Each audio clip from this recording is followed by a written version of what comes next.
Maria Giovanna, Giovanni, and Irene for the invitation and the organization of this workshop. It's not my first time to be here in Bern. I was here about 9 years ago, and it's always nice to be back. So today I'm going to report on something that I've been doing recently with my collaborators. These are some of them. Graça Carito, José Matias from Lisbon, and David Owen from Carnegie Mellon. And it's an ongoing project on structure deformations. And in this talk I'm going to present some results where structure deformations are coupled to a dimension reduction procedure. So the idea is to refine classical continuum theories in order to apply them to a wider spectrum of problems. And we can do this in two ways. The first one could be to incorporate effects of submacroscopic slips and separations, as they call them, disarrangements, in the language of structure deformations. And the other way is to adapt the theory, the fully 3D theory, to describe thin bodies. So with these two things, the title should be explained, at least. Examples of objects or mechanical systems that we would like to be able to tackle are these. So finely layer bodies, granular bodies, or bodies with defects. And then on the side of thin objects, membranes, thin plates, and fiber-thin bodies are good examples for these theories. I know in this room there are many people that already studied these problems from different points of view. So this might be obvious, but so dimension reduction is a way of adapting fully 3D theories to thin objects, as I already said, and it usually involves two types of limit processes that could be, either one of the two. That could be Taylor expansion, and this is very popular in the engineering community, so I quote this paper, but it's one of the many, where you want to expand your deformation as a function or as a Taylor series of the thickness of your body, and then see what's happening when that parameter goes to zero, or maybe gamma convergence. And in this I would like to quote the two maybe fundamental results the pioneering results by Ledre Raoult in the mid-90s, and then there's also this paper by Brides Fonseca about dimension reduction as well. As it usually happens, the information on the microstructure can get lost in the dimension reduction process. So incorporating structure deformation is a way to try and make this information survive. They were introduced in 1993 by Del Piero and Owen to account for the contribution at different length scales of macroscopic cracks and deformations, and then and fractures as well, of course. And then they were revisited by Choksi and Fonseca in the late 90s in the spirit of an energetic formulation, and this is good for using variational methods, because then we associate an energy to our system. We want to minimize it to find stable equilibrium. So structure deformation is a pair, small g, big G, that lives in SBV cross L1. I'm omitting the domain and the codomain, but you should imagine that these are defined on a set omega, connected open in R3 with values in R3. So G would be the displacement, and capital G something that reminds of the gradient of the displacement. Okay, and you always take the weakest object, which is the one that accounts for the most derivatives, in the weakest space that we consider, which is L1, and then we go one regularity further back in SBV. So, as we all know, an SBV function has the distributional gradient, which can be decomposed in this way, with an absolutely continuous part with respect to the Lebesgue measure, and the part that accounts for the jumping is given by that tensor product.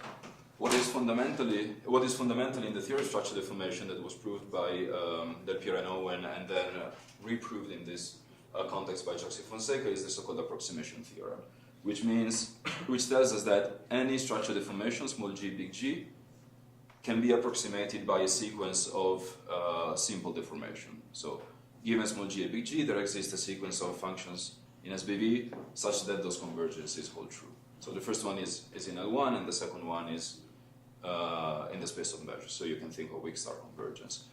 The theory, as it was formulated by Del Piero and Owen, had stronger convergences, so the functions needed to be piecewise C1, and the convergences were in the L infinity sense.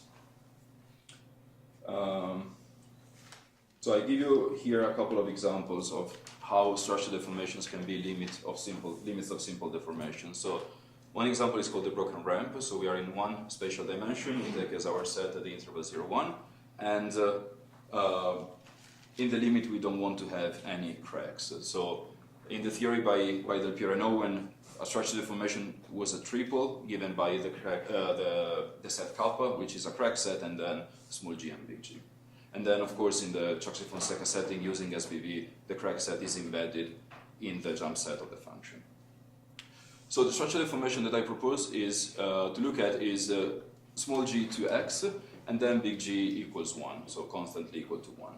So the idea would be how can you approximate a function that stretches and doubles the size of something, keeping the gradient, which is constantly equal to 1, and the idea is this. So an approximating sequence is given by the identity, plus a delta of 1 over n at each k point of the form k over n. So you, at the stage n of your sequence, you cut the interval into n pieces, and then at each of those you jump by 1 over n. So then we have that the function does converge to x, which was our g. The gradient converge is always equal to 1, because that's a constant. And then the distributional gradient has the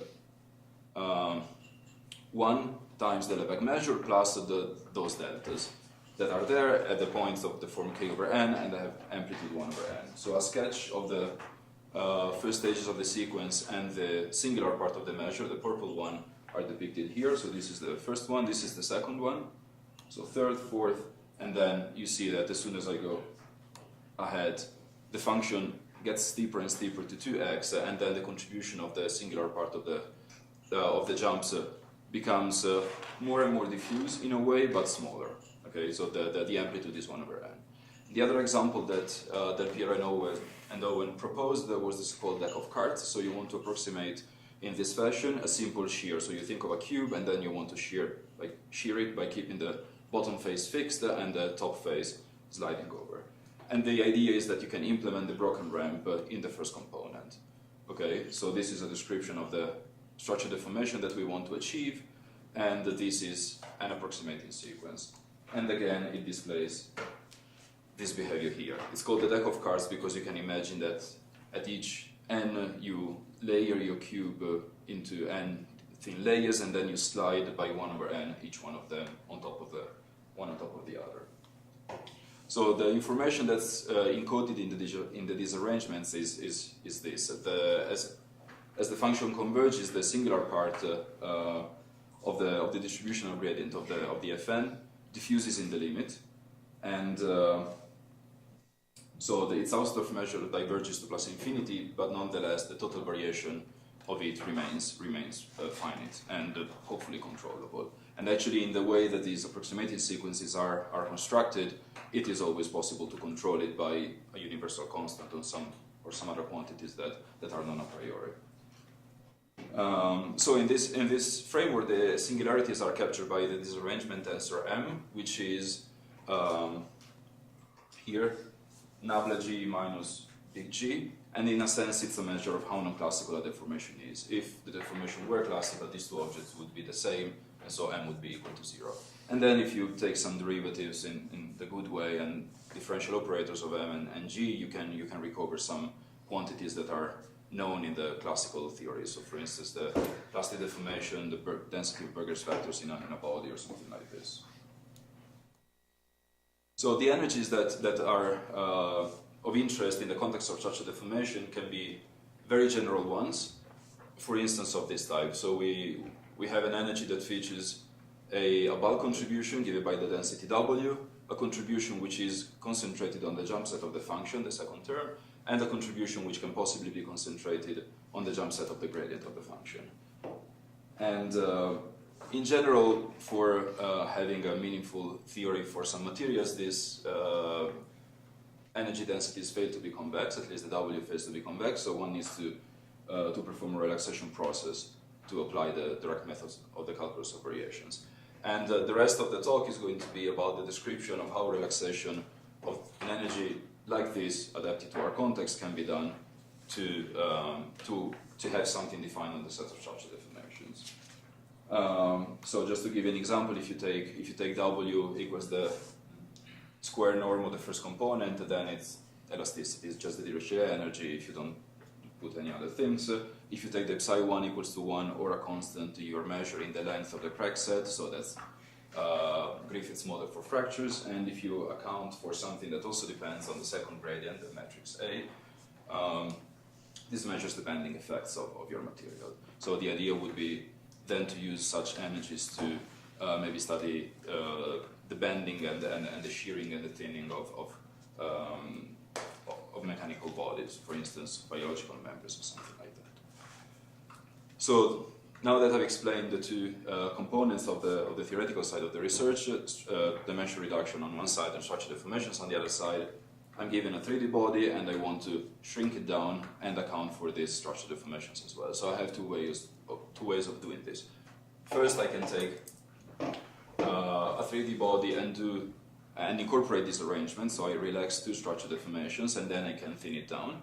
Or I can do the reverse. I can first perform a limiting process to obtain a model for two-dimensional objects, and then I can try to incorporate the structure deformations there. So the questions that arise naturally are, these are two relaxation processes, two limiting processes. Are they interchangeable? In a sense, is this diagram a lozenge? So the two final situations, do they coincide or not? And maybe I can also think of thinning the body, incorporating structure deformations at once. So only one limiting process. Does this give a better energy? Does this leave more freedom to the body to reach an equilibrium state? I'm going to try to answer to all of these questions. So the idea is relaxation. Philip explained nicely what relaxation means. So you have to compute the inf over all possible sequences of the limit of the energy computed on these sequences under the constraints that you have those convergences. And this is valid for a general second order structure deformation. So where you have not only small g and capital G, but you also have a gamma, which is a third order object that accounts for the bending. In what I'm going to tell you about the paper that I'm presenting, the gamma is not there, but I just introduce it because for the comparison we rely on another model where they had second order gradients. So the idea then is to kick in the blow-up method of Fonseca and Müller and try and see if the functional capital I can be represented by an integral, and in which case what are the energy densities. Yeah, okay.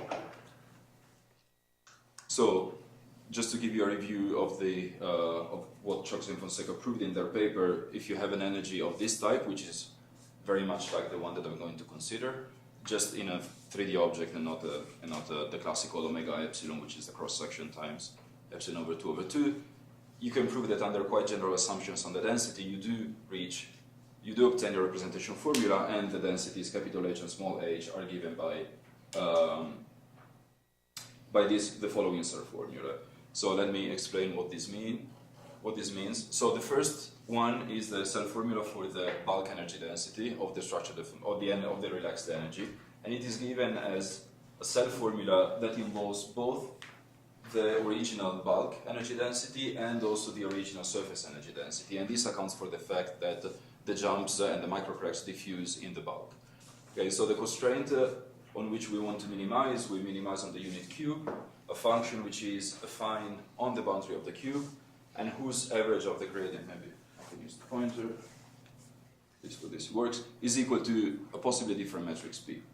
Okay, so this is not possible by using just an affine function. So the idea is that you have to, the U that realizes these two constraints in green and red needs to be sort of broken up in a clever way in order to meet the constraints that are here and not to create too many jumps because we want to control them. And the same idea goes for the surface energy density of the relaxed functional. So we're optimizing over the rotated cubes in a way. So the idea is that you sit at a point of your material where you have a crack set. This is, say, S of G in the limit, and then you zoom in here, so you would have a cube which is oriented by the normal eta, and then the conditions that are imposed is that the function has a gradient equal to 0 almost everywhere, so it's flat, and at the boundary of the cube takes value 0 or psi, which means that, say, on this side the function is 0, and then on this side the function has trace psi. So this mimics the most elementary jump that you want to have. Okay. So as I said, what we do this for a thin body. So our domain is omega epsilon, which is little omega in R2 cross minus epsilon over 2, and in this case we did perform both ways. So we first obtained the energy densities for the dimension reduction, and then we did structure deformations, and then the other way around. Actually, the only big work that we had to do was this part, because we proved that these energy densities do satisfy the hypothesis of the theorem by Cioxi-Fonseca, so this was quite an immediate application of the theory there, and the W3D and the H3D were assumed to satisfy that hypothesis, so the first part on the right-hand side is easy, and then we incorporated the dimension reduction using the results that we obtained before. There are just a couple of caveats here. The dimensions of the starting space and the ending space might vary a little bit. Sometimes there are objects that live in R2 with values in R3, so that has to be taken in account.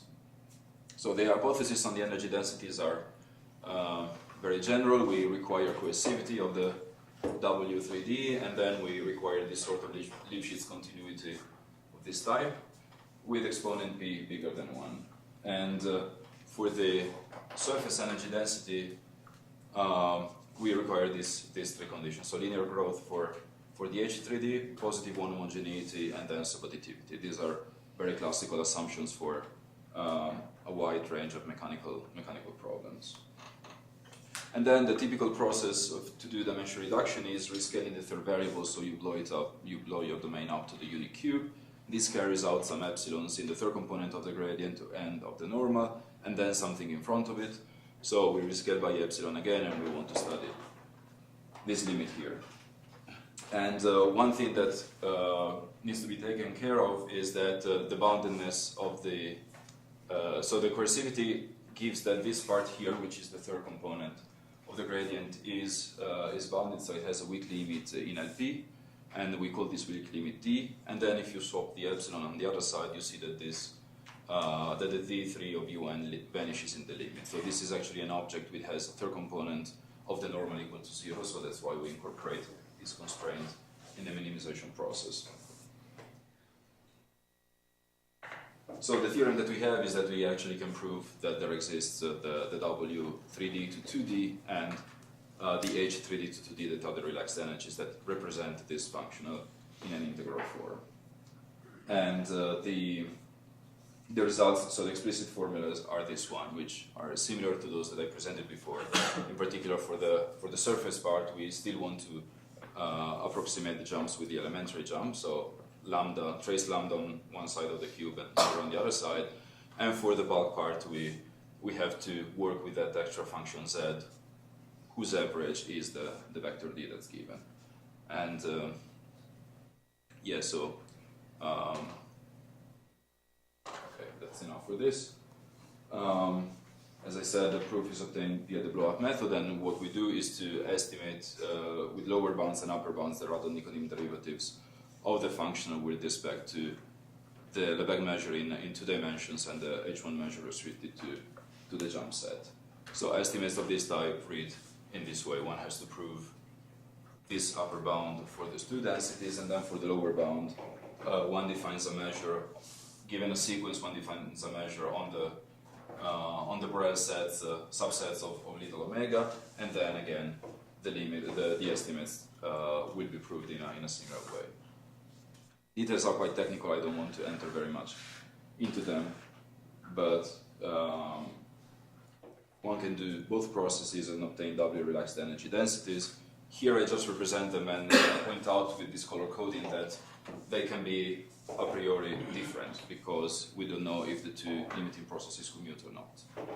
And once more, let me recall that the vector d bar that emerges as the weak limit of the out-of-plane deformation gradient. So the idea that was suggested to me by David was that When you do this, you only see the flat, the cross-section little omega, but then it's like looking at a bookshelf from very far away. So if you look at a bookshelf from very far away, you probably see the line of books that look pretty much horizontal to you, but then likely on the bookshelf each book is tilted a little bit in order for them not to fall down, right? So the D represents what remains of this tilting when you shrink down the material. As an example, we computed these energy densities and the limiting energies for an energy which only involves the surface part. So W3D is equal to 0, and the other one is the normal component of the jumps taken with absolute value. And this measures at the macroscopic level what happens when, after the deformation, two neighboring parts of the body either separate from one another or end up being swapped with respect to the original configuration. For this, there are already explicit formulae out there. So in particular, we do recover that they not depend on the bar, as it should be, because the bar emerged from the W3D part of the whole process. And as I said, this is in agreement with previous results in the literature. So Owen and Paroni proved that the relaxed energy to structure deformation has that form originally in a paper in 2015. The proof was very involved, and then we could simplify it a little bit by using purely variational argument. So we compared two different infimization processes. And then there's a result by Shilavi, who generalized the relaxed explicit formula for general energy densities that only involve the surface part. As I said, I wanted to compare what's happening if we take both dimension reduction and relaxation through such deformations at once. So there's already a result available in the literature by Matias and Santos, and their original energy density is like this. They had a kind of a different problem, and they also had growth 1 on the W. So that's why for us the comparison was only meaningful if we killed the bulk part and only considered the surface energy density, psi 1 here. So they rescaled the functional, and they proved that they prove a representation formula. So what we obtain is actually that the simultaneous procedures yields an energy which is lower than the one that we obtain by either going to the left-hand side path or the right-hand side path. And in the explicit case where we can compute the doubly relaxed energies, this one gives always 0. So in the unconstrained problem, this always gives 0, whereas ours is strictly positive. And by the way, the two of them coincide. So on energies that are only coming from surface energy densities, the two expressions for us coincide. So this is the technical part, if you want to look at that. And it's supposed to wake up everyone towards the end. So let me just mention possible future developments. It would be interesting to find analogous results for growth 1 in order maybe to compare them with something already present in the literature. The fact that the simultaneous relaxation and dimension so with dimension reduction and structure deformation gives 0 made us think that maybe we could explore higher order expansions in the thermal gamma convergence. Maybe rescaling by epsilon is not the right is not the right thing to do. Maybe there are some other rescalings that are giving different type of information, and this I had a brief discussion with Roberto Paroni, suggested that it could be worth looking at. There's already some work being done by Desiree Owen and Ochivavsek, who's a surgeon at Pitt, and they're looking at biological memory. So they're trying to come up with a model that incorporates all this mechanically interesting processes that the skin of a cell can undergo. The skin of a cell is a very irregular object full of singularities and different components, so that could be worth looking at. And then something could be to study evolution process, so to see how these things evolve in time. Okay, with this, I thank you for your attention.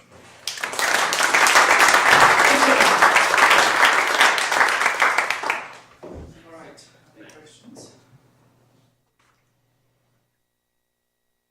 Maybe I'll ask one question first. So, actually, I was wondering when you use generalized Young measures, that's also a way to keep track of somehow this diffuse concentration. I mean, in sort of, if you want, intrinsic way. Has everyone tried to make the connection? Not that I'm aware of. Because they also do something like this. They can distinguish between something which comes as a bulk part and something which comes from this like Fakir seed type, so this diffuse concentration type thing. Okay. It seemed, I mean, to achieve fairly similar goals. Maybe there's a way to phrase them in that language. I was wondering. It's worth looking at, I guess. Yeah. Are there any other questions? Not the case, then let's thank the speaker again.